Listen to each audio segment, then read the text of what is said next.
There's nothing. People already.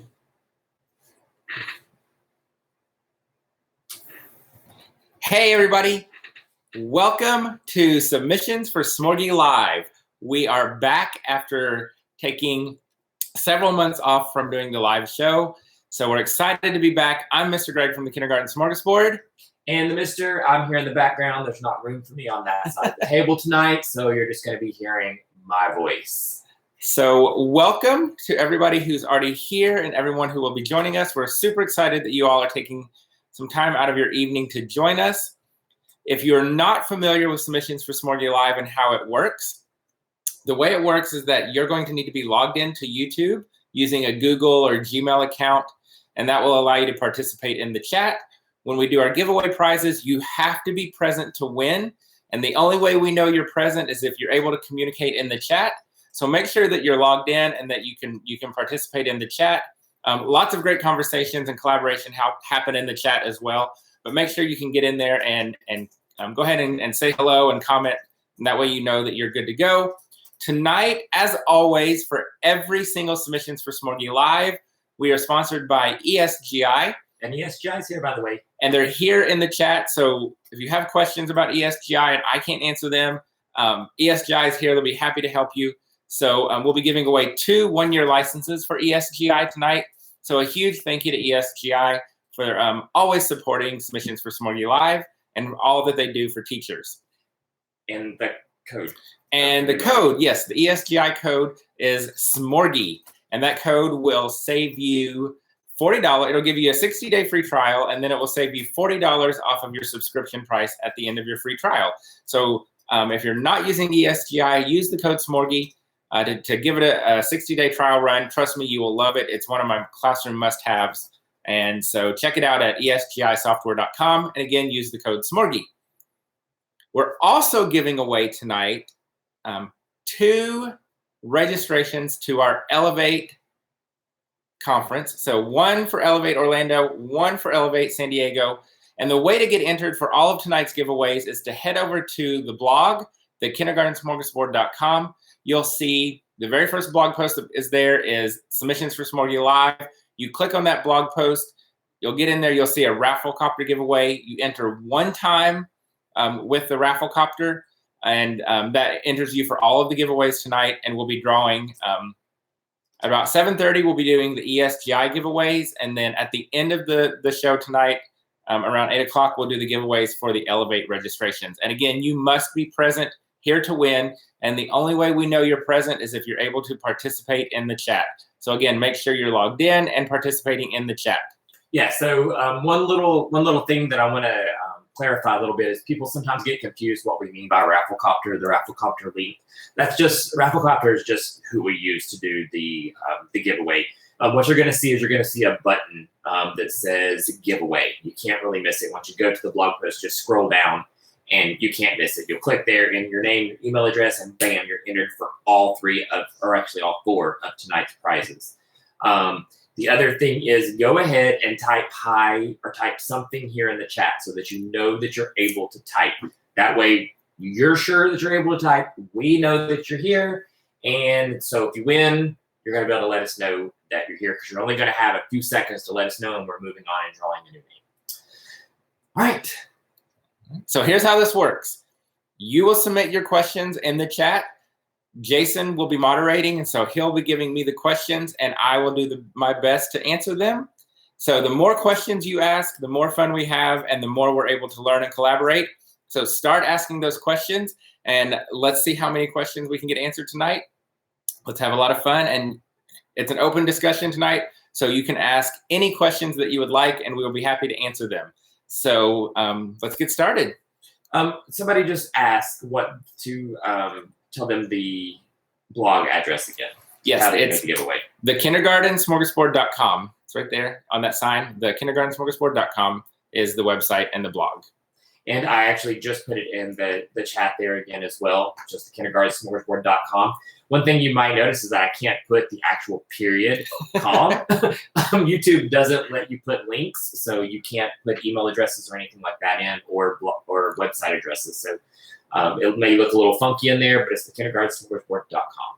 All right, here come the questions. Let's go. Ready? Yep. The first one's from Brittany. I'm wondering how Mr. Gregg completes beginning of the year assessments as well as teach centers. I've been stuck testing and my centers are taking the back seat.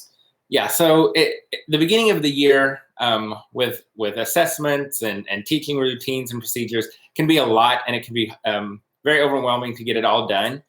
So here's the way that I did it this year. I was able to do my beginning of the year assessments while the kids were working on their ABC Bootcamp hats and their handwriting. And so that kind of kept them busy for a little bit. So I was able to pull, one or two kids while they're working on the hats. And so with ESGI, it really only takes a few minutes to do those beginning of the year assessments.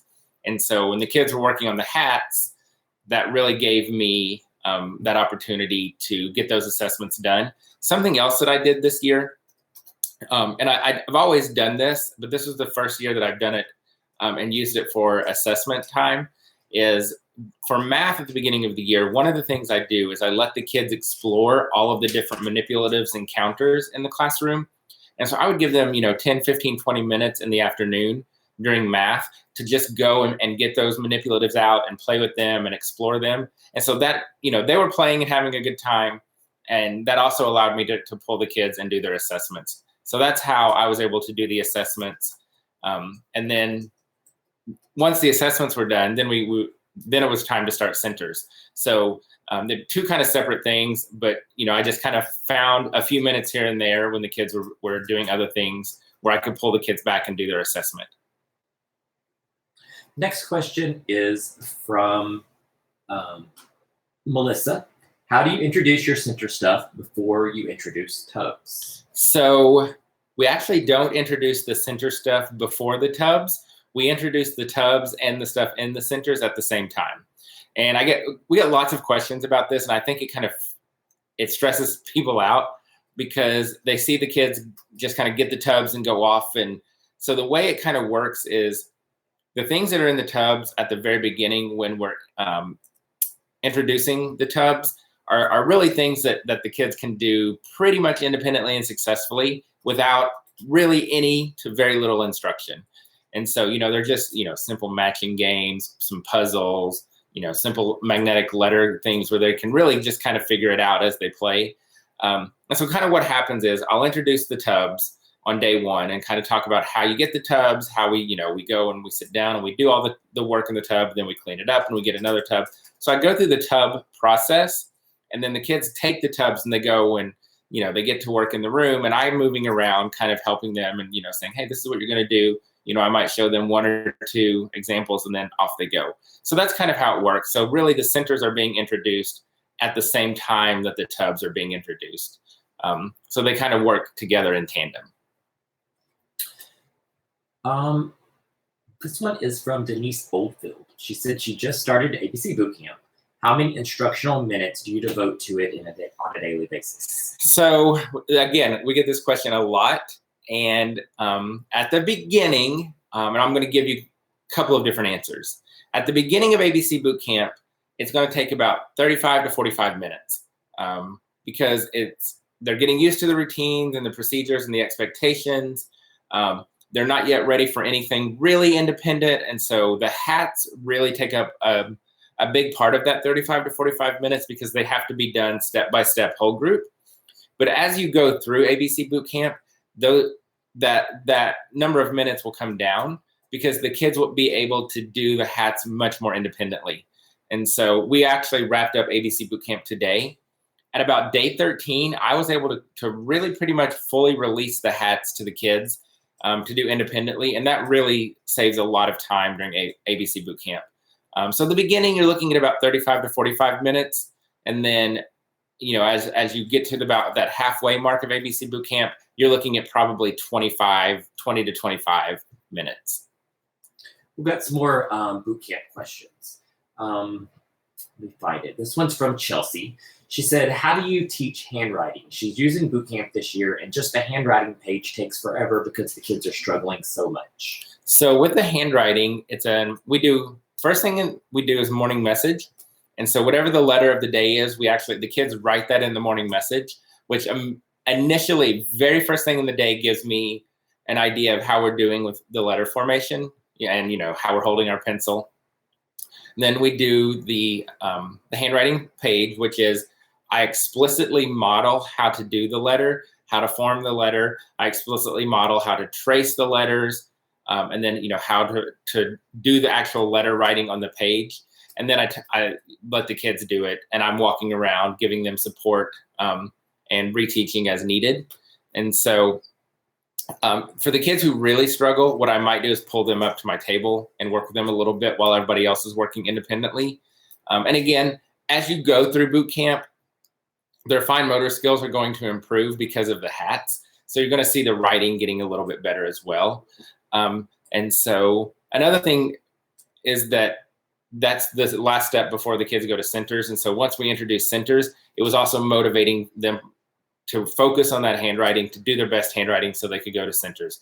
So yeah, it's going to take a little bit of time, but that's going to be a big benefit for the rest of the year with their writing and their handwriting. So after you finish ABC Boot Camp, hold on, I'm trying to find who this was from. From Amanda. After you complete ABC Boot Camp, what do you do next? How do you review the letters? So what we'll do for the next 2 days and next week, since we're now finished with ABC Boot Camp, is we'll just do lots of different games and activities to review all of the letters and sounds. We'll be really differentiating that review in small groups using our ESGI data to target the letters that the kids are missing the most, targeting the sounds that we're missing the most. So we'll just do all kinds of things. Every day we do our letter sound chart. So every day they're getting every letter, every sound. We sing a couple of alphabet songs every day. And then we'll be doing, like I said, some fun games and activities. Like we'll do a font sort. So we have a plastic tablecloth with all the letters on there. We have a bunch of letter cards and the kids will pick one and we're sorting them, naming the letter and the sound. We'll be using our new ABC Sit Spots from our friends at Sit Spots, and we'll be playing some games. And so just really kind of making the next week of review lots of fun with some hands-on engaging games and activities, and then really targeted differentiated review in our small groups. Another question about boot camp. This one's from Kathy. How do you enrich ABC Boot Camp for kids who come in already reading? So the beauty of ABC Boot Camp is that it's completely flexible and it's designed to meet the needs of all students. So for the kids who come in already reading, ABC Boot Camp is still important for them because we want to make sure that they have a very solid phonics and phonemic awareness foundation. And they also provide scaffolding and support for the rest of the students. And so we all know the benefit of the kids teaching the kids and how much that really helps. So that's a benefit. There's also some pieces of ABC Boot Camp, particularly the student alphabet book that's included, that you can really use to target and challenge the kids who are already reading. And so you can give them their own circle maps and have them coming up with their own words and seeing if they can come up with words that we didn't get on the whole group circle map. And so the real big differentiation piece, again, would happen in the small group setting with those student circle map books. We've got more questions on boot camp, but one question that came up earlier was about assessments and those assessments in ESGI. So there are boot camp assessments within ESGI, correct? Correct. Do you use only those assessments, or do you also have district assessments, and how do you access those assessments in ESGI? So for ABC Boot Camp, we only use the boot camp assessments that are in ESGI. And so as far as district, we use a benchmark called FAST. It's very similar to Ames Web or Dibbles. So that happens 3 times a year. But for our school, for the classroom, we only use our ESGI, ABC Boot Camp, Number Boot Camp, TKS Boot Camp assessments. And so those are used across the grade level. So we all have that consistent data. And so those are all available on ESGI. You can go to esgisoftware.com. You can click on, I think it says Friends of ESGI, and they can correct me if I'm wrong. And then you'll see my face. And you click on my face, and there will be my assessments, and you can access them that way. And remember, everyone that's here tonight gets ESGI for free for 60 days. All you've got to do is go to esgisoftware.com and use the promo code SMORGIE. That's SMORGIE, Smorgie, just like what's in the title here. And that's going to get you 60 days free and save you $40 off your subscription for your first year subscription to ESGI. Let's see, these other questions about boot camp. We could have done a whole show about ABC Boot Camp. I know, I think we probably could. Regina says that she's loving ABC Boot Camp. How do you squeeze in the lessons on centers, and how long does it take you to introduce them? So again, the lessons on centers happen kind of independently of ABC Boot Camp at the beginning.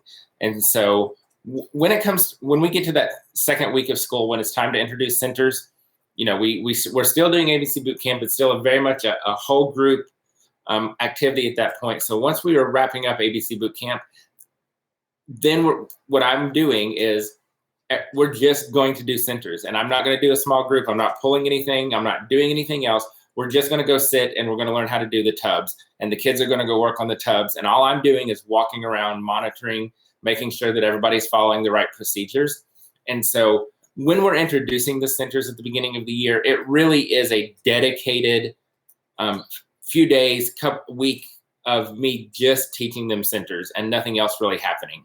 And so, and don't be afraid to do that, because if we want our centers to run effectively, it's okay to really focus on that at the beginning, because you're going to get that time back tenfold. And so let me kind of give you a quick peek of our schedule this year, and I think that will help a little bit. So we have a 30-minute phonics block after our morning meeting, and that's when we do the circle map, whole group. Then we go to specials for an hour. When we come back, we do our read aloud, our research project, our thinking map, and then we do the hat and the handwriting. And then we would have small group and center time after that. So that's kind of how it works for us. It makes it kind of nice to have that 30-minute phonics block that is really just for the circle map of ABC Boot Camp. And then everything else happens after specials. And so our schedule is kind of broken up enough to where we're able to break up ABC Boot Camp here, ABC Boot Camp here, centers here. So that's how it all kind of works. So speaking of boot camp, and you were talking about reviewing the letters, Lori wants to know when you start Word Families boot camp. She said she bought the bundle and she started Word Families this week. Awesome. When will you start? So we always build in a week of review at the end of ABC Boot Camp, and then we'll start Word Families. So the rest of this week and next week will be ABC Boot Camp review, and then we'll start Word Family Boot Camp after that. So it always comes a week after we finish ABC Boot Camp. All right, I think we've got all the boot camp questions answered. And so I just want to explain a couple things about boot camp, and then we're going to hop into other questions. So if you have more questions about ABC Boot Camp, I think you can find most of the answers to those questions by going to the kindergartensmorgasbord.com and click on boot camp. From there, you can read about the entire TKS boot camp curriculum, which is 9 components, including math and literacy boot camps. Or you can hover over boot camp and click on ABC Boot Camp and read all about ABC Boot Camp. There are videos there, along with data and research. Everything that you probably want to know about boot camp, you can find right there at the kindergartensmorgasbord.com. Let's tell people really quick before we go into more questions. Let's tell them again how to enter the giveaway and what we're giving away tonight, Mr. Gray. So tonight we are giving away 2 one-year licenses for ESGI, and we're giving away a registration to Elevate Orlando and a registration to Elevate San Diego. So somebody's going to win a year of ESGI, and somebody's going to win a trip to, a registration for Elevate. So the way you enter is you can head over to the blog, thekindergartensmorgasbord.com. When you get there, you'll see at the very first post right at the top of the page is going to say submissions for Smorgie Live. You click on that. It's going to open up that blog post, and you're going to see a link. You're going to see a raffle copter giveaway. There's a box. I think the box shows up. If not, there's a link. Just click on that. You'll put in your email address, and you're entered for the giveaway. You only have to enter once to be entered for all of the prizes. And then at 7:30, we'll give away ESGI. And at 8 o'clock, we'll give away the registrations to Elevate. And again, you must be present in the chat to win. And so the only way we know you're here is if you're able to chat with us in the chat box. So make sure you're able to do that. So someone just asked, are you paying for transportation also? No, unfortunately, we can't afford that. So this is going to be just a free ticket. But what we're going to do is if we draw your name, and let's say you're in Colorado and you just can't come to Orlando or to San Diego, then we're going to give someone that has already purchased a ticket, we're going to randomly draw names out of people who have already registered, and we're going to give them their money back. So if you can't make it, then don't worry. That money is going to go to someone else who has already registered, and they're going to be pleasantly surprised to get an email from us saying, hey, you've been randomly chosen to receive your registration fee back. So so one way or another, two people tonight are going to win free registration to Elevate. All right, anything else we need to cover, or are we right back to questions? I think we're back to questions. Okay, cool. Let's see here. We're getting a ton of questions tonight, which is great, and I'm trying my best to keep them organized. Going back to centers. This one is from Jewel. What do your students do with their center work if they do not complete it during the allotted time? So if it's time to clean up at the end of our center time, they put their name on their recording sheet. It goes in the basket, and there's a basket for literacy, a basket for math. And then the next day when they go to centers, the first thing they have to do is check the basket. If they have something to finish, they go find that activity and they finish it. Kimberly and Lisa both have asked this question. How many centers or activities do you have for reading and math? Okay, and this one always totally sends people over the edge. So just 36 for reading, 36 for math. But remember, those are just in our reading tubs and our math tubs. So if you're actually talking about centers, we have 5 reading centers. So tubs, Write the Room, Read to Self, Technology, Lightbox, and Sensory Bin. So those are the 5 centers. And then within those centers are multiple choices. Math is 4, it's Math Baskets, Technology, 10 Frames and Graphing, and Math the Room. And again, within those, there are multiple choices of activities for the kids to do. All right. Staying on centers from Jody. Does your center wheel move once per day or several times per day? So we only turn the center wheel once per day. And again, the reason that works and the reason I've done that is when we first started the center wheel, gosh, 8 years ago, 9 years ago now, I would rotate it after 15 minutes. Everybody would clean up, rotate the wheel, and everybody would move to a new center. The problem with that is even on the most efficient days, you're still looking at a good 3 to 5 minutes of cleanup time. Multiplied over a week, you're looking at 15 to 30 minutes a week of instructional time that you're losing. And so that's why we stopped spinning the wheel and rotating, every 15 minutes. And again, because within all of those different centers, there are so many different choices the kids can do, there's no need to rotate. And so that's the whole idea of having those choices built in, is that it eliminates the need to rotate. Sorry. I was in the middle of typing something. Staying with centers, how do you differentiate your tubs? How do you manage who's in each group? Are all your low kids in one group? So yes. So Brittany, the tubs are very targeted and differentiated to meet the needs of the kids in that group. And so it's all data driven, constantly looking at that ESGI data, constantly kind of making sure that the kids are in the right groups and working on the right skills. So for example, right now we have one group working on mostly just beginning sounds.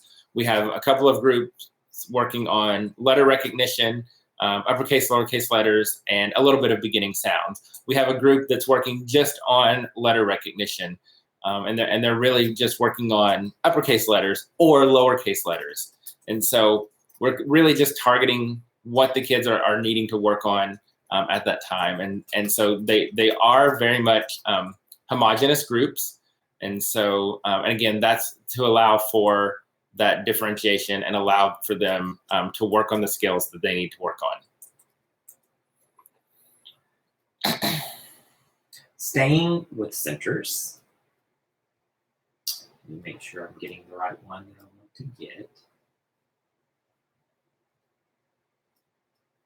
Sorry, I've got a ton of questions here, so just bear with me. This one's from Tammy.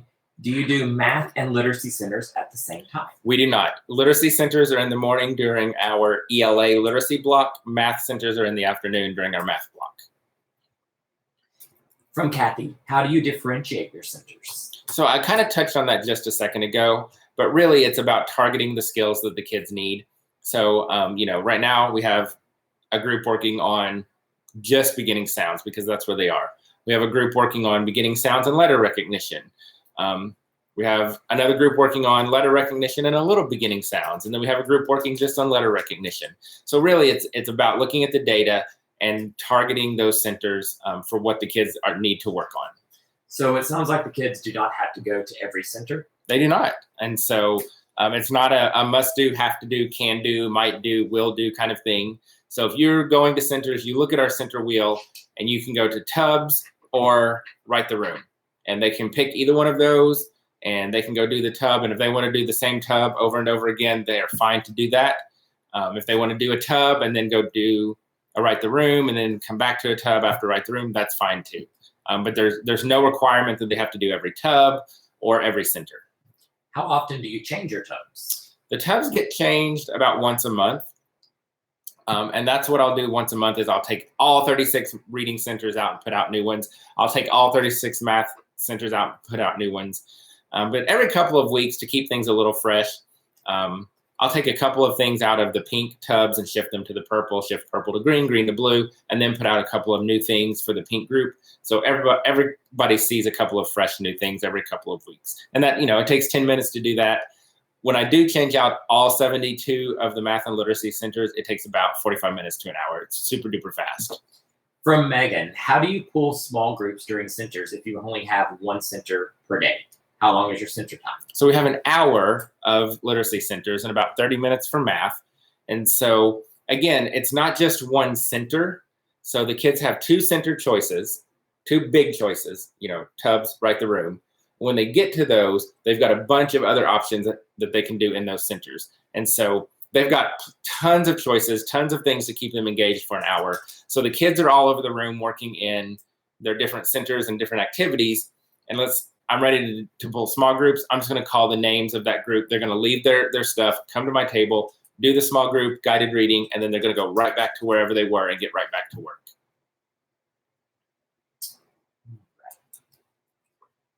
From Misha, how long does your calendar take? Usually takes about 10 minutes. And that varies depending on who the boss of the day is. And that's the person who's doing the calendar, the actual writing of the calendar, filling in the information. Sometimes it can take a little bit longer. Sometimes it takes a little bit less, but average is about 10 minutes. This one's from Hey, Jesse. Yay! Hi, hey.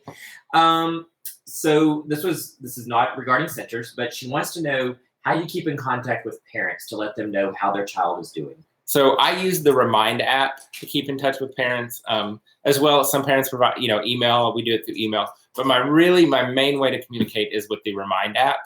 And so I've seen some people talking about Seesaw, and last year I used Blooms. The thing is, I tried a couple of different ones. I always go back to Remind. I like how simple it is. It's easy for me. It's easy for the parents. And it really makes the communication super easy. So that's what I use is Remind. All right, so it's almost time to do our giveaway at 7:30. Catherine says, I'm so frustrated. Please repeat the directions for how to join the Rafflecopter. So I've been posting it here in the chat over and over and over. Just every few minutes, I'm pasting in the chat here how to do it. But I'm wondering if maybe people aren't seeing it. So if you will verbally tell them how to get to the Rafflecopter to enter the giveaway. And then we'll give you a couple minutes to get over there and get entered. And then we'll do our drawing. So to enter, you're going to go to the kindergartensmorgasbord.com. As soon as you get there, you're going to see a blog post, a thing that says Submissions for Smorgie Live. Click that. That'll open up the blog post. And then right there in the blog post, you'll see a Rafflecopter. It's a link. And I think, does the box show up or is it just the link? There's like a little black box. Okay, yeah. So this little black box will show up in the blog in that post, and you'll just enter your email address and click enter, and you'll be entered. So again, it's the kindergartensmorgasbord.com. Click on the Submissions for Smorgie Live blog post, and you'll see the box, the raffle copter box that will be in that blog post, and you can enter your email address and get entered. And so tell them what we're giving away tonight. So we're giving away 2 one-year licenses to ESGI, and that's a $200 value for each of those. And then at the end of the show tonight, we're giving away a registration to Elevate Orlando and a registration to Elevate San Diego. So again, the kindergartensmorgasbord.com, click on the Submissions for Smorgie Live blog post, and you'll see the raffle copter box pop up right there in that blog post. Just enter your email address and you'll be entered. And if you don't win, what can you get instead with ESGI, and how can they register for Elevate? So if you don't win ESGI, you can use the code SMORGIE, and you can sign up for your 60-day free trial at esgisoftware.com. The code SMORGIE will give you your 60-day free trial, and then it will save you $40 off of the subscription price at the end of your 60-day free trial. And if you want to come hang out with us at Elevate, which you totally should, it's a one-day conference with real, practical, hands-on, engaging best practices for the classroom. It's just me sharing what works in the classroom. And so it's a very real, very practical one-day conference from a real-life, full-time kindergarten teacher. And so it's always a lot of fun. We're going to feed you breakfast and lunch, tons of prizes and giveaways, tons of swag. So come join us. Elevate Orlando is coming up October 27th. But let me say this. There are like 2 seats left for Elevate Orlando, I think. So that one's going to be full, probably like right now. Elevate San Diego is coming up on March 16th of 2019. And pretty soon we'll be announcing the next 4 cities for Elevate. So to get registered, to come hang out with us at Elevate, head over to elevateyourclassroom.com, and you can download the brochures, get all the details and the information, and get your tickets and get registered. Awesome. All right. So hopefully everyone has now entered the giveaways. And we are ready to give away 2 one-year licenses to ESGI. The winners are chosen at random through Rafflecopter. Your email addresses will be given to ESGI, and they will reach out to you within 48 hours with your activation code and the directions on how to activate your subscription. If you already have ESGI, please let us know, and we'll draw another name. But you've got to let us know really quick, because the way this is going to work is I'm going to draw a name. When I draw your name, you have to let me know immediately that you're here by typing "here" in the chat, which is why we've been stressing all night. Make sure that you know how to type in the chat box. Here we go. Our first winner for 1 year of ESGI is Kaylee Ferris. K-A-L-E-E. Kaylee Ferris. Please type "here" in the chat to let us know that you are here. Kaylee Ferris, congratulations. You've won a 1-year subscription to ESGI. So Kaylee, if you are here, we need, oh, she's here. She is? How do you know? It popped up.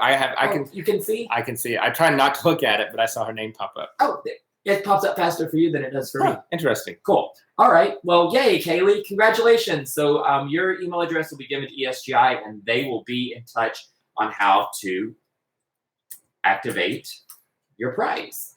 And the next winner is Anne Busse. Busse. B-U-S-S-E. I have no idea. Anne Busse. How do you spell it? B-U-S-S-E. If you're here, please type "here" in the chat to claim your 1-year subscription to ESGI. And I can't see it now. I made it go away. Oh, why? Because it was distracting.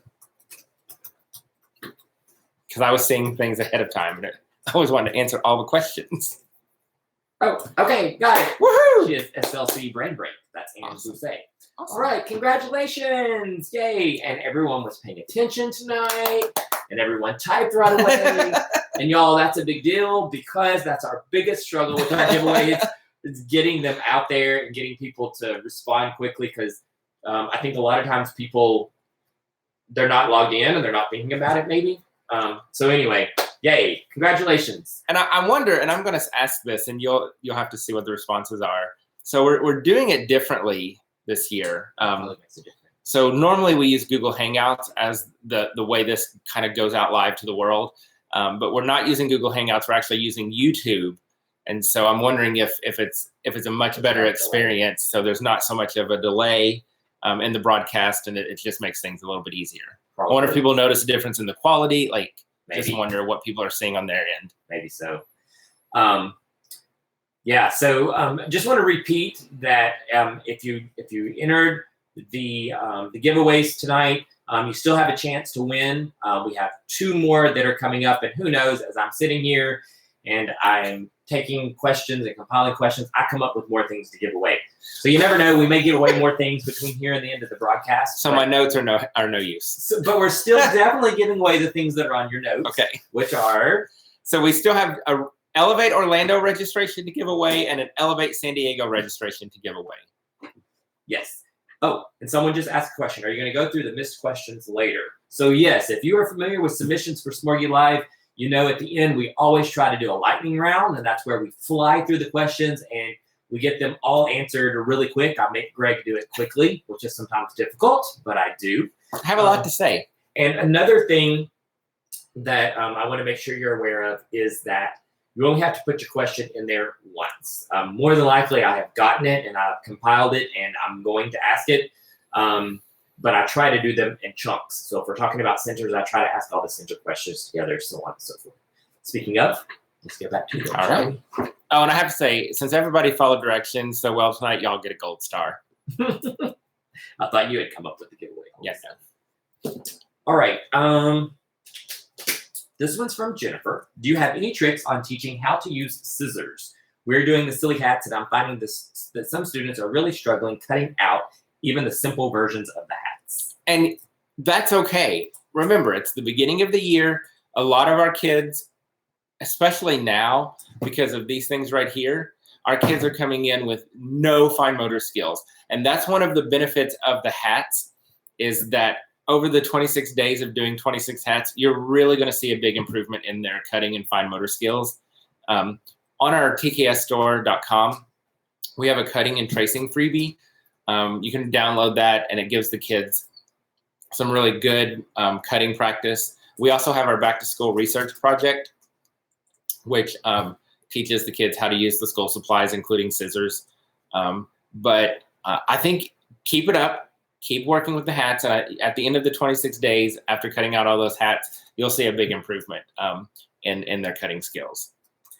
All right, I've got a couple questions about calendar. Let me just find it. Seriously, I have like 4 pages of questions here. So, but that's what I really want to ask about. Okay.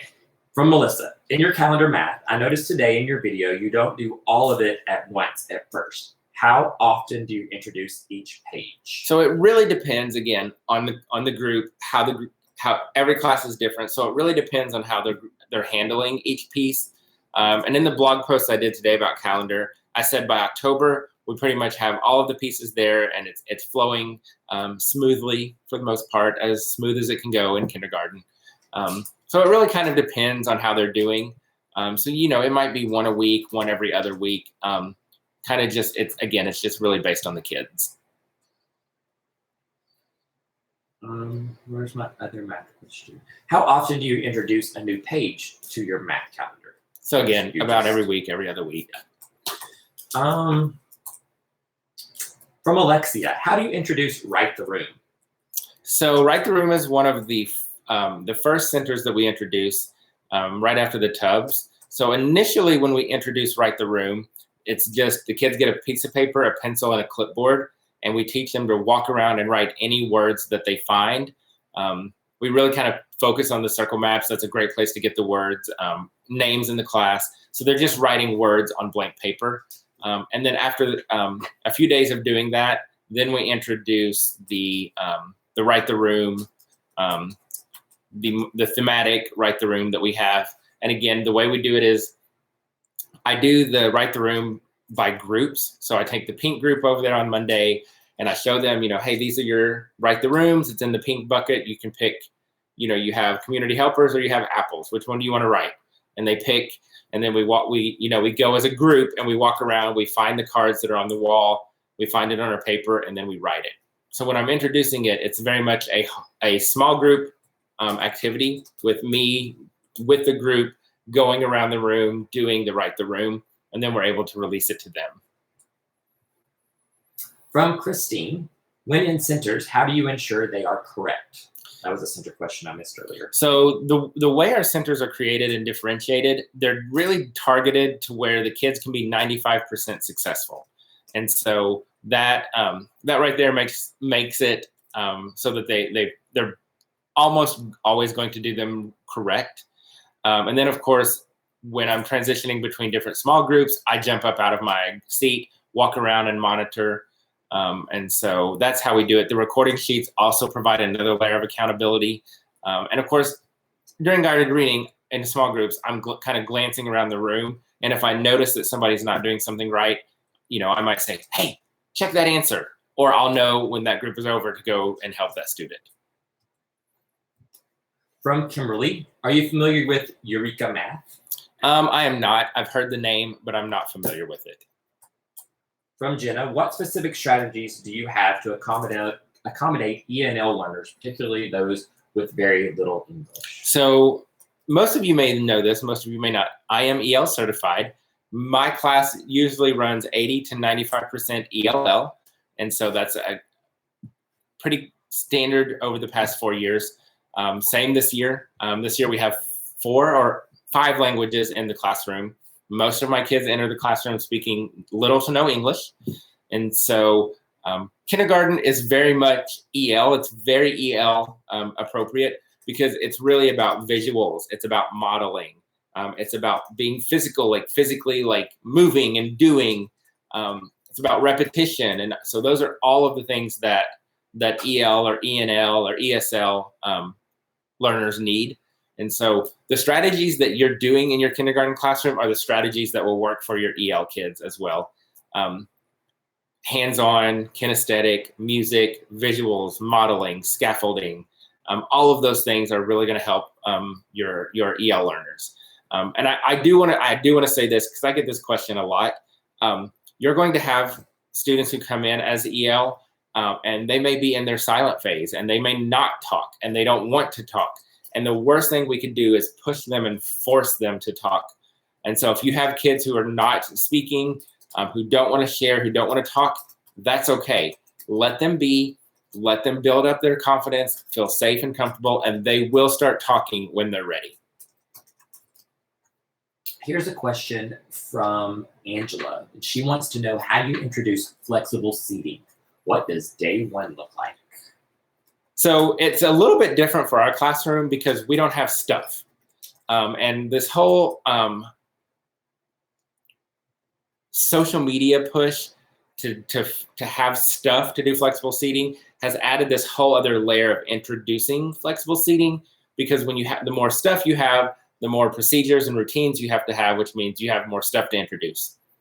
So with our classroom, there's no stuff to introduce. So when the kids come in on the first day, I already have the carpets and the clipboards out for them on the floor. And I say, hey, you guys, hey, I'm Mr. Greg. I'm going to be your kindergarten teacher.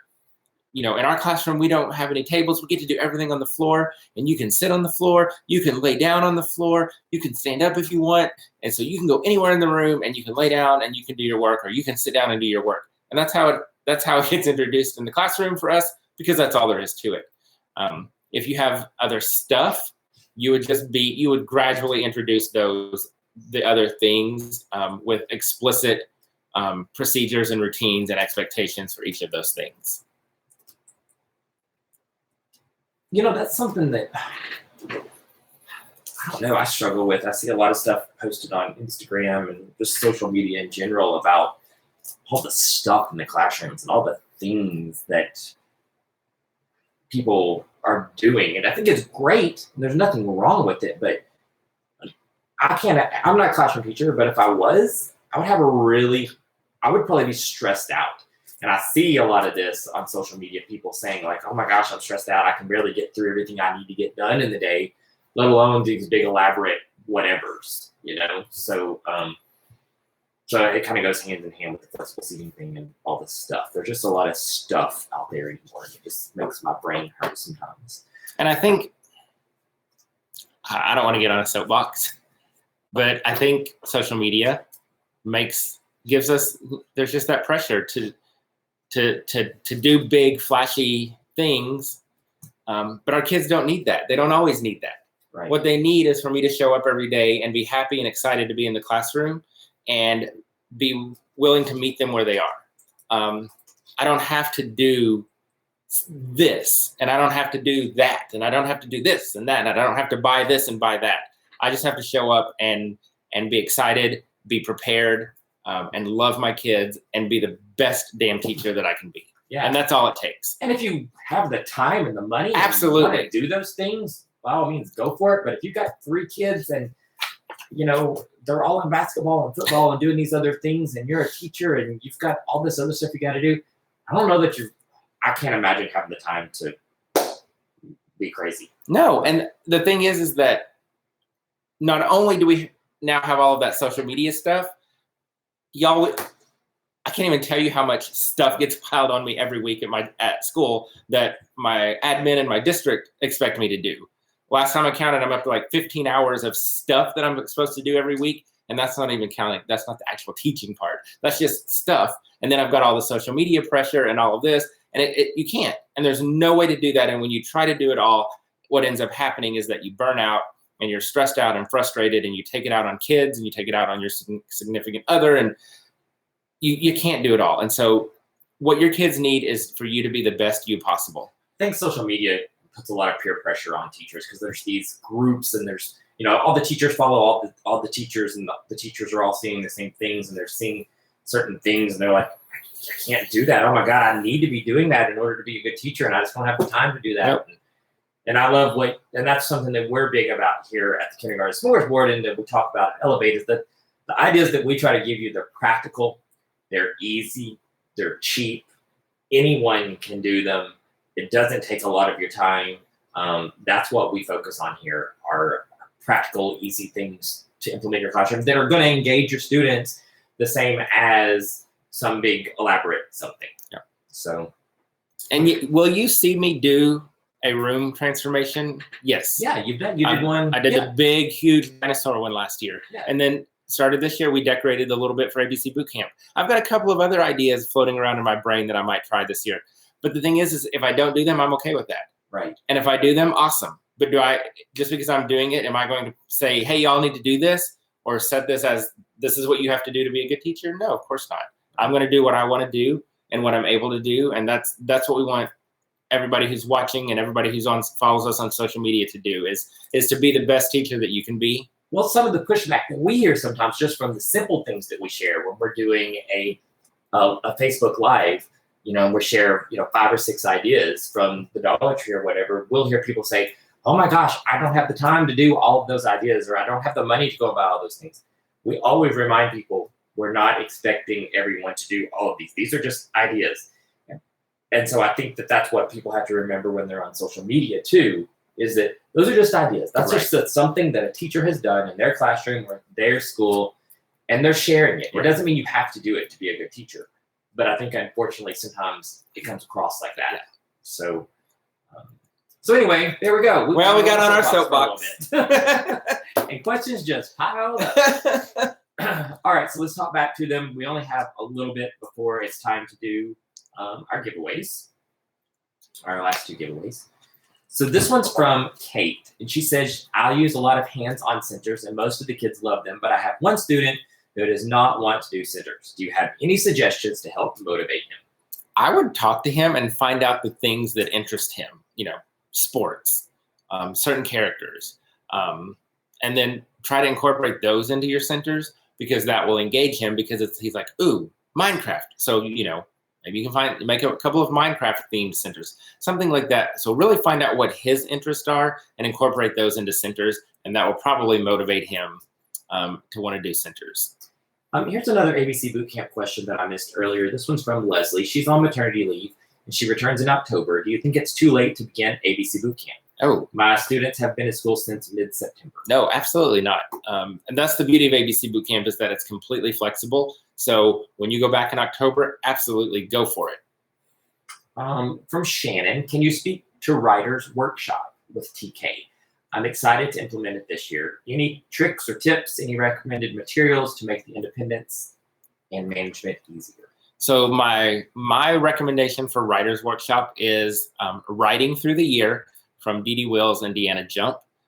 It's what I use in my classroom for writing. It's developmentally appropriate. It's very kid-friendly. It's very easy to implement, and we see great results with it. So definitely check that out.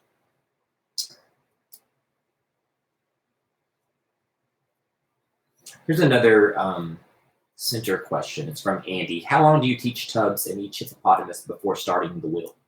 So again, that's going to vary year to year, depending on, again, how the kids are adapting to the centers. And so we can't introduce the wheel until we've introduced all the different centers. And so this year it took about 3 weeks. We introduced the wheel this week. So again, about 3 weeks of centers and started the wheel. So it goes anywhere from 3 to 4, 5 weeks, 2 weeks, maybe, depending on the group. And for more information on how Greg runs centers, you can go to the kindergartensmorgasbord.com and type in the search "How I Run My Centers," or just type "How I Run Centers," and you can read all about it. We actually did an email series a while back. Maybe we should do another one, or a webinar. Yeah, a webinar would be good on centers. So stay tuned for that. Stay tuned to our newsletter for more information on that.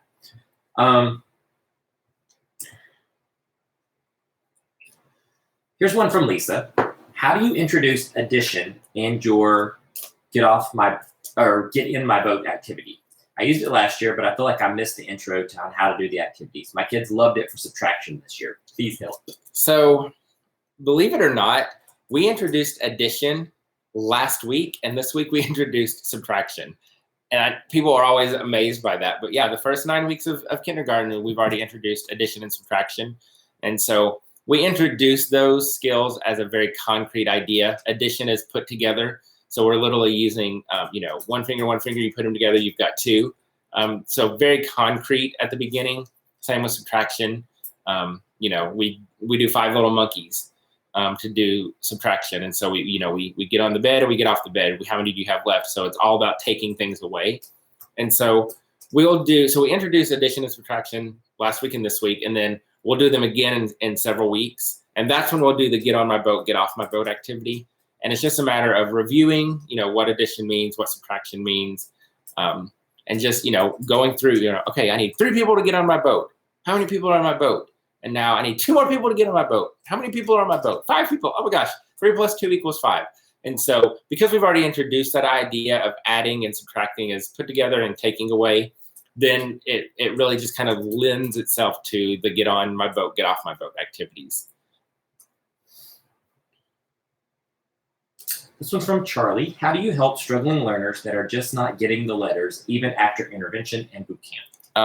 Again, lots of small group time, one-on-one instruction if possible.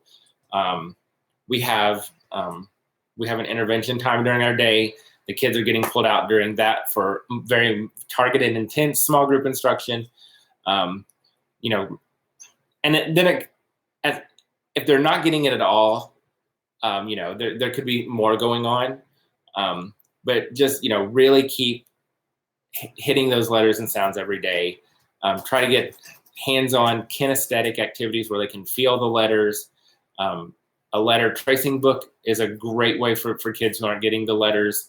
And so just really constant exposure, constant repetition, and whole group, small group, and one-on-one instruction.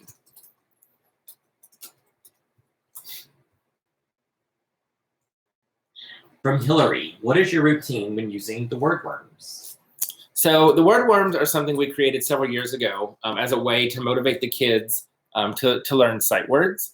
And so it's a individualized way for the kids to practice the sight words, and then it's a reward system as well. So every time they read a worm, they get a sticker, and then, they can move on to the next worm. And when they finish all the worms, they get a certificate.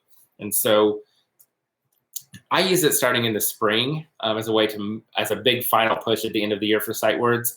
And what I have found that works really well is to get a fourth grader, or if you have fifth grade in your building, get a very responsible fourth grader to come to your room, and they can actually do the word worm assessments for you. The kids like that, the older kids like that, and it takes it off of my plate so that they're doing the assessment. I can still see how the kids are doing on the word worm. We're getting them done and assessed, and then, I'm not worried about it. And so the way I do it is we only do it once a week. And so it might be on Wednesday, and that's the day we do the word worm assessments. And then we won't do them again until the next Wednesday. So there's a week between the assessments for the kids to practice their word worms. From Lisa, do you do shared reading like a big book? Oh yeah, absolutely, every day. So we do shared reading every day with our poem and our emergent reader. So that's a really good shared reading activity every day. And then, of course, with big books and other rhyming and repeating books, pattern books as well. This one's from Jewel. How do you handle students who do not finish work during independent practice tubs? So if they don't finish, their paper goes in the unfinished work basket, and they finish it the next day. From Jessica, how do you handle ELL students that refuse to communicate with spoken English? It's okay, because EL students will go through a silent phase, and that's completely normal. It's completely okay, and you just have to let them be. You want to engage them, but you don't want to force them to talk and push them to talk. And so they will speak and communicate when they're ready. And I know it's hard. And I know we want them to talk to us, and we feel like you have to talk to us. But if we push and force, we're only going to make them regress even more. And so just give them time. Make sure that their peers are interacting with them, and that they have lots of opportunities to interact with the kids. And that will help a lot. And then they will speak when it's time. You always stop talking when I'm in the middle of typing. From D. Boone, do your children do any work on the computer? Yes, we have Technology Center, and so they have a variety of websites and apps that they can use on the computers and on the iPads. But we're really trying to limit that this year.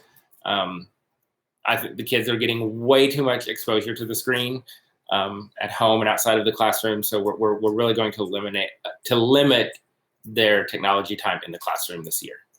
Chelsea wants to know what math curriculum you use other than boot camp. We have Go Math in our district, but we're not required to use it. It's a resource, and so the boot camp curriculum, our Math It Up resources, are also what we use. So we follow our district scope and sequence, and we have to cover certain standards each 9 weeks, and certain skills and things that have to be taught each 9 weeks. But the TKS Bootcamp curriculum, the Math It Up, and our other math resources are what we use. Elizabeth, how and when do you introduce your morning routine with the journals and name practice writing? Since I saw it in your first day video, you began the year with coloring. Yeah, so the first 3 days of school are coloring, and then we move to name writing and journals. And so usually day 4, we start with the morning routine. And by then we've done a lot of name writing, and I'll know if anybody needs their journal right away. And then we'll start to introduce the differentiated name practice as well. So day 4 of school year, we start with that morning process. Kathy wants to know how you organize your centers when they're not in the tubs. So everything is organized and sorted by skill. And then they're all in tubs in the closet in my classroom.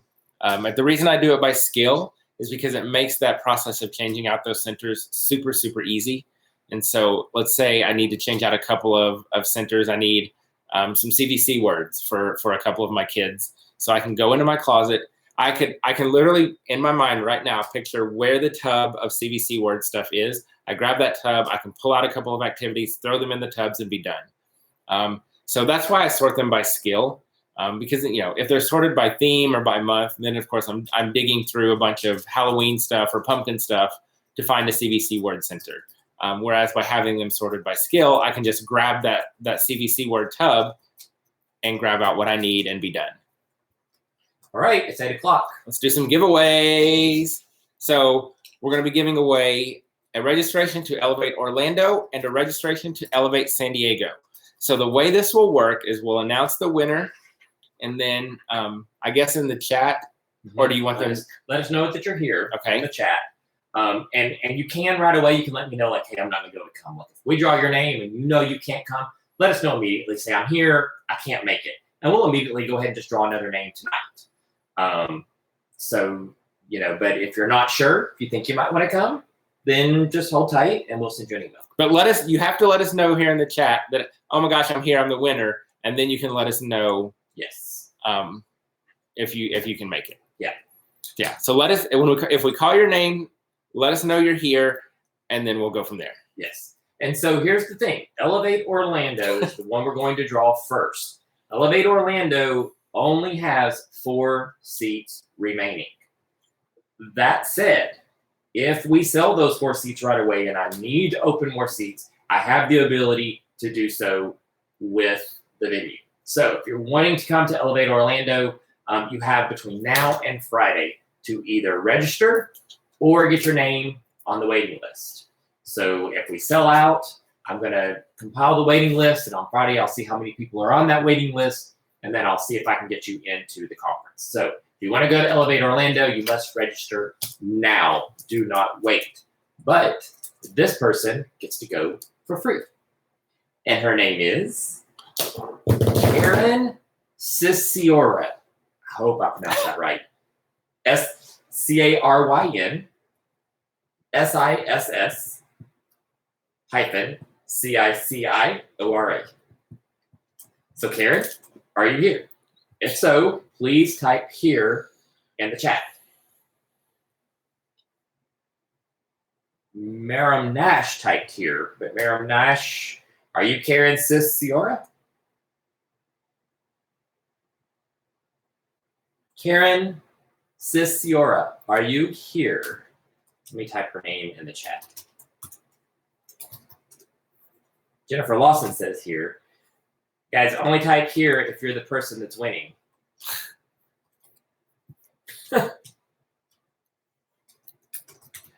Otherwise, you're going to confuse the heck out of me. I'm just looking for Karen Scissor. If you're here, please type here in the chat so that we know that you're here and can get you your prize. If we don't hear from you within the next few seconds, we're going to draw another name because we need to give someone a free registration. She's here. She is? Yep. See, you see it like well before me. Oh, there she is. All right. Congratulations, Karen. So Karen will be in touch via email to let you know how to claim your prize for Elevate Orlando. And if for some reason you can't come, just let us know, and we will handle accordingly.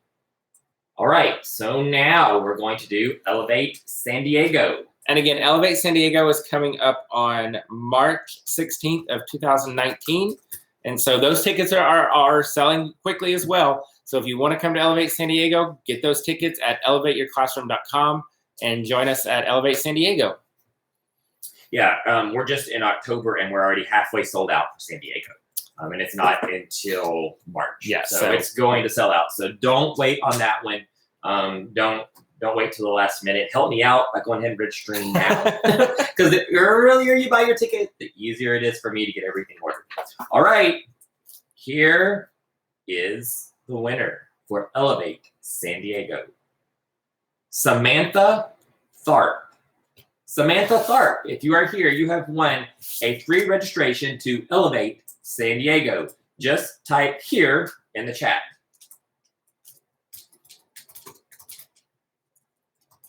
Samantha Tharp, congratulations. You have won a free registration to Elevate San Diego. And we have more Elevate conferences coming up that we're going to be announcing soon. We're coming to Nashville. We're coming to Austin, and we're coming to Chicago. And you guys are the first people to hear those cities. We're waiting on dates to get nailed down for those cities, but that's where we're headed. Nashville, Austin, and Chicago. An Elevate conference is coming to you. Congratulations. So look at that, y'all. You got a sneak peek. You are the first people to hear those cities. So Elevate in 2019 is coming to Austin, Chicago, and we're coming home to Nashville. So we have still not heard from Samantha. So Samantha, I'm assuming, is not here. So yeah, I don't see her. Okay, so we're going to draw another name for San Diego because Samantha is not here. Megan Williamson. Megan Williamson, are you here? Megan Williamson is here. Congratulations, Megan. Yay! All right, so Megan, we will be in touch with you on how to claim your registration for San Diego. And again, just like we did with Orlando, if for some reason you can't make it, just let us know and we will handle accordingly. We will give your registration to someone who has already registered. They'll get their money back. So again, you can register for Elevate at elevateyourclassroom.com. We have 2 conferences coming up, Orlando and San Diego. And then also starting next summer, we'll be in Nashville, Austin, and Chicago. Stay tuned for registration dates and actual conference dates for all of those cities.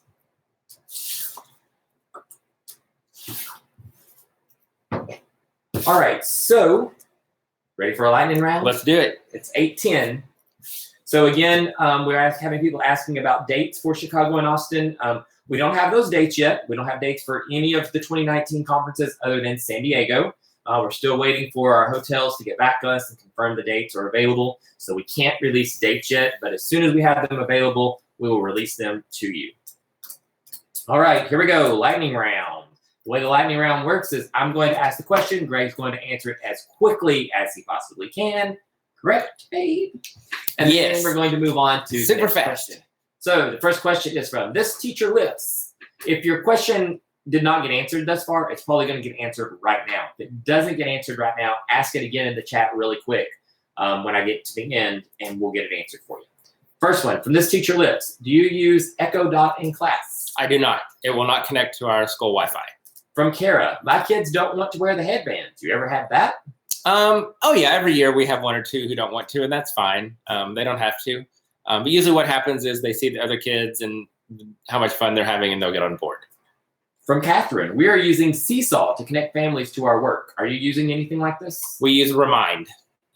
From Sophia, what do you use for your small group planning activities? So it's we use ABC Bootcamp. We use all of our TKS Bootcamp curriculum for a small group as well. And then Reading A to Z for our guided reading books. And we follow Jan Richardson's model for guided reading in small groups. From Leslie, how do you find time to explain the directions for each tub every month? You don't. That's a great question. That is a good question. You can have a little more time. Okay. That's the beauty of using our centers, is that you don't have to teach them every month. When I'm creating centers, I am very explicit and very deliberate and very intentional about keeping the process the same. So once the kids have introduced all of their center activities, up through about October, the rest of the year, you could change out tubs every week and never have to introduce how to do them again, because the process stays the same. The skill changes, the clip art changes, but how they do them never changes. And so we don't have to worry about finding the time every month to teach new centers. So one thing I want to say about that as well is if you're interested in buying TKS centers, you can go to tksstore.com, sign up for an account there, and you'll sign up and you'll activate your account, which means you create a password. Once you do that, you're going to get an email with a coupon code to save 25% off an entire purchase. So if you're looking to start centers and you're wanting to start with some TKS centers at the beginning of the year so that you can keep that same routine going all year long and just introduce new skills, then sign up at the tksstore.com for an account, activate it, get your coupon, and purchase that way. Save 25%. From Jennifer, for centers in part-time kindergarten, do you still suggest rotating the wheel once a day? Yeah, absolutely. Or maybe in part-time, maybe every other day. Maybe so then you have 2 days in the same the same centers. From Alexia, is your district supportive of the creativity you put into your daily lessons? Absolutely. From Candy, for Write the Room, do you have questions up daily? Do you have one Write the Room or multiple? So they're multiple. So right now the kids have 2 choices. Once we kind of solidify the process, they'll have 3 to 4 choices, and they'll stay up for about a month. Back to the centers question. This is a good follow-up on that about introducing them, and they do the same thing. Do you explain them the first month? Oh yeah, absolutely. Like up until October, we're still really learning how to do them, and so I'm teaching how to do them, explaining it to the kids, and making sure that they have the process down very solidly before we. From Carol, can you do another webinar on Letters to Life? It's actually a great idea. We've been talking about that. That's more a question for me, but yes, we would love to do one, and Alive Studios wants us to do one, so stay tuned. We will try to get that done. So here's how the TKS works. I'm the one who's, I'm in the classroom doing the resources and the blog post. But if you want something to happen, you've got to talk to the mister. And so if you want a webinar, if you want a conference, if you want me to come to your school, if you want to come to my classroom, if you want a product created, you got to talk to him. From Laura, what do you do for those kids that have major meltdowns when they mess up, make mistakes when cutting? I had one today. And so, it's just a matter of talking them through it, explaining to them that it's okay. I've even gone so far as to actually deliberately make a mistake and show them that I make mistakes and how we go on and move on. And so it's just a matter of comforting them and getting them to understand that mistakes are okay. From Kate, my school wants kids writing 2 paragraphs when they leave kindergarten. How do you teach them to write sentences that make sense together? And what are your end of the year writing expectations? Our end of the year writing expectations is a paragraph of 3 to 4, 5 sentences on a single topic, and that's it. 2 paragraphs in kindergarten is crazy, but if you'll look into writing through the year, again from Deanna Jump and Dee Wills, it will really help you with that. It really is a fantastic writing resource. From Elaine, where do you buy your lab coats for science? Our lab coats for Mad Science came from our friends at ETA Hand to Mind. And that's hand, the number 2, mind. This is from Stacy. I teach 1st grade, and I let my kids use the crazy scissors, which are a little more difficult to use. But wondering your thoughts on, will this strengthen their cutting skills faster? I would assume so. I don't know. I've never done it. I think it's a good idea. But yeah, I think probably. Earlier, you were talking about the silent phase for ELL. Misha wants to know how you assess those kids in the silent phase. You really don't. And again, that's okay. Their baseline data would just be, nothing, and that's okay because that's where they are. And so you try to assess them.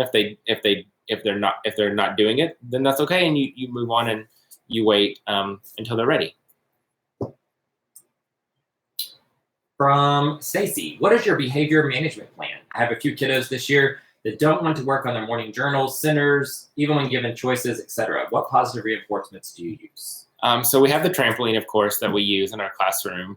But really, for me, behavior management, classroom management, it's all about relationships and expectations. When you build those relationships, the kids are gonna be much more responsive to what we want to do. Again, find out the things that interest them and use those as motivators as well. From Brittany, what is your procedure for giving help during small groups when students are struggling, but you are teaching? Do you have specific helper students? I don't. They're taught to go ask their friends, and usually somebody can help them. From Beverly, how long does it take you to have a good routine for stations in place? October. So I say, watch for the pumpkins. And we actually have a shirt on our TKS store that you can buy that says, watch for the pumpkins. So it takes about until about October. When the pumpkins come in October, things are flowing pretty smoothly. From Sophia, how do you get/make your scope and sequence for curriculum standard skills for the year? I don't know if that's like a comes from the district. Yeah, so ours comes from the district, and then the one that we have that we create as a team, it's aligned to the district, and then we just plug in, books that we want to use, assessments, themes, that kind of thing. From Jennifer, if you don't have tables, do you have kids paint on the floor? I do watercolors and other things throughout the year, and we only have carpet, no solid flooring. So what I would do, and I recommend this for tables, desks, floor, is go to Walmart or Target, buy a couple or several of the shower curtains, like not the cheap tablecloth, but the shower curtains. They're $3, $5, $6, and put those down when you paint. And so the kids you'll be working on those, and so the paint doesn't get on the carpet. When you're done, they're very easy to wipe off, or you can even take them outside and hose them off.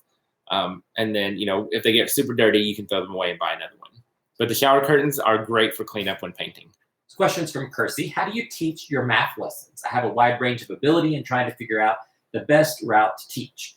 Do you teach everyone the same lesson and let them do centers or by groups? So I do whole group for 2 to 3 days of the week, and then small groups the rest of the week.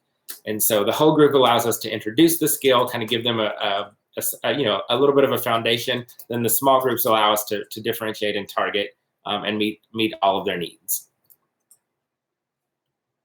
From Lori, do you do running records for your students and reading groups? How do you assess progress during reading groups? Yeah, so we do running records. They're now called text level assessments, but we do those every 9 weeks on our kids.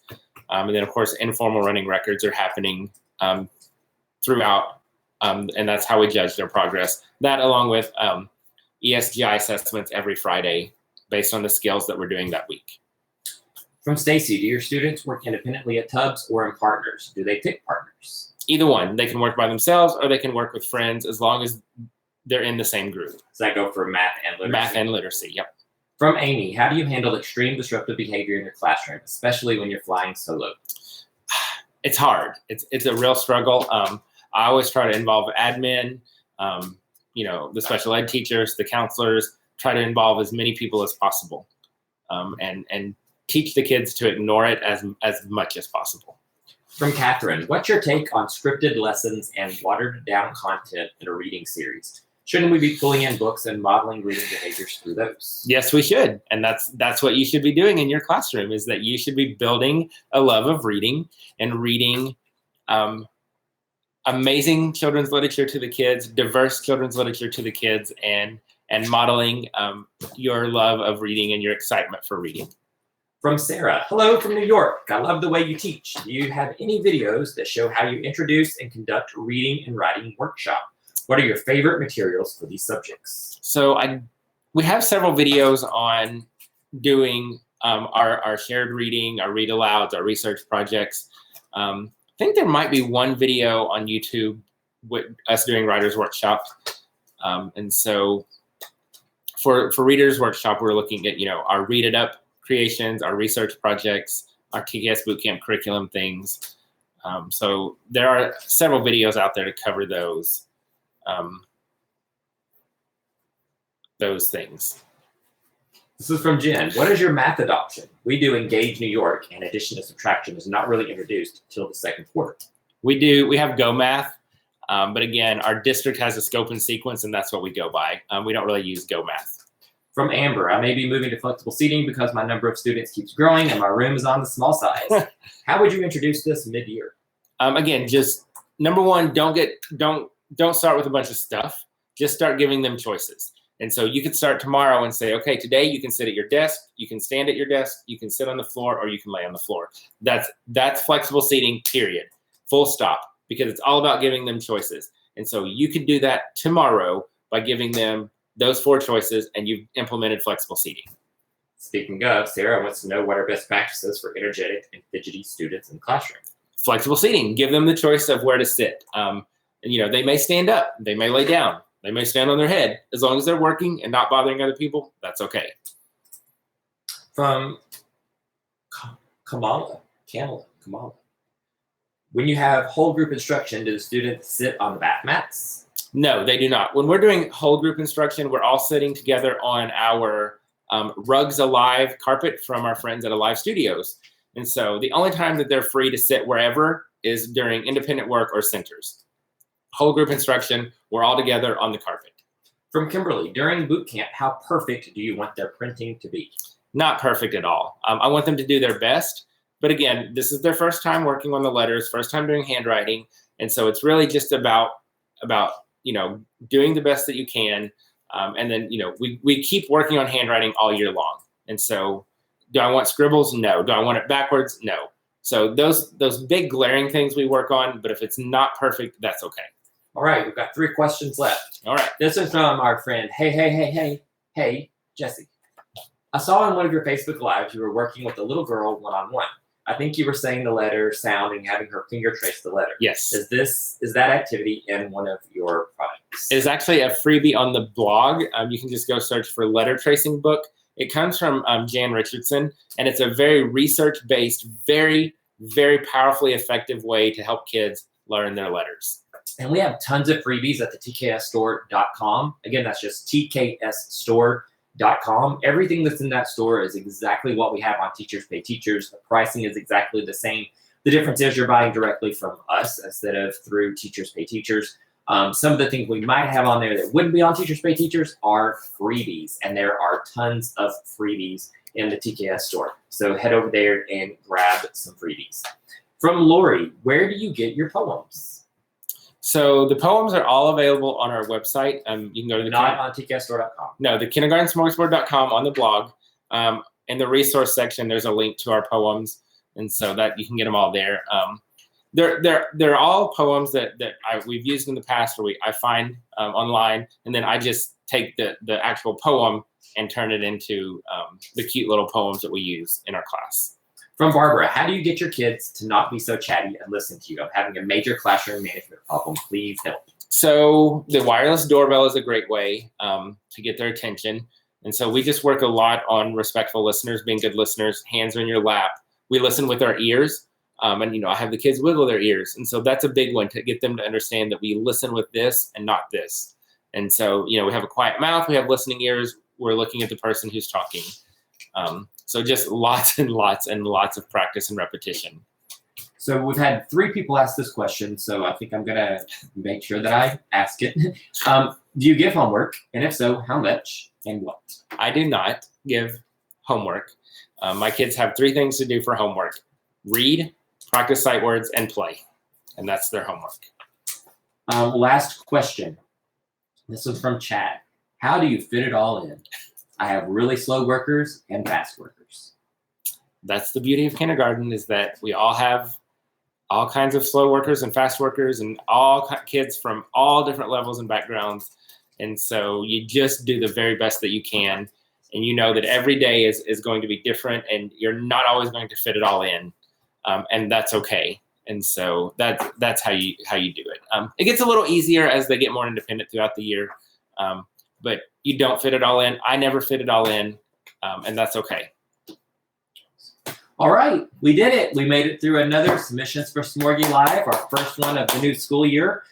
You will be able to join us right here on YouTube on the 3rd Wednesday of every month, barring there's not something that gets in the way, like a conference.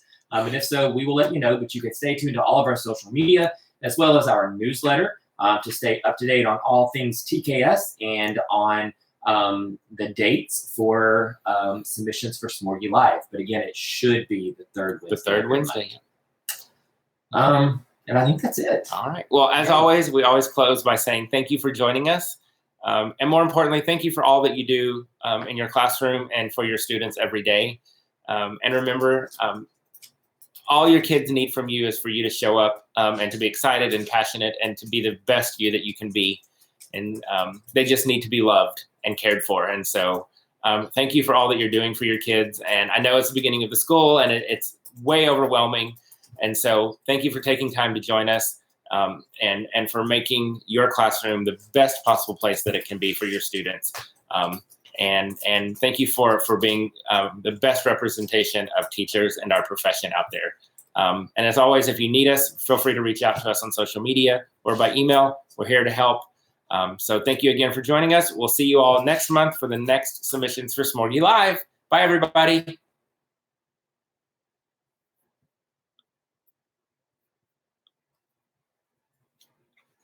Ta-da. Very good. Bum, ba-da-da. That- We that- had over 150 people watching almost the whole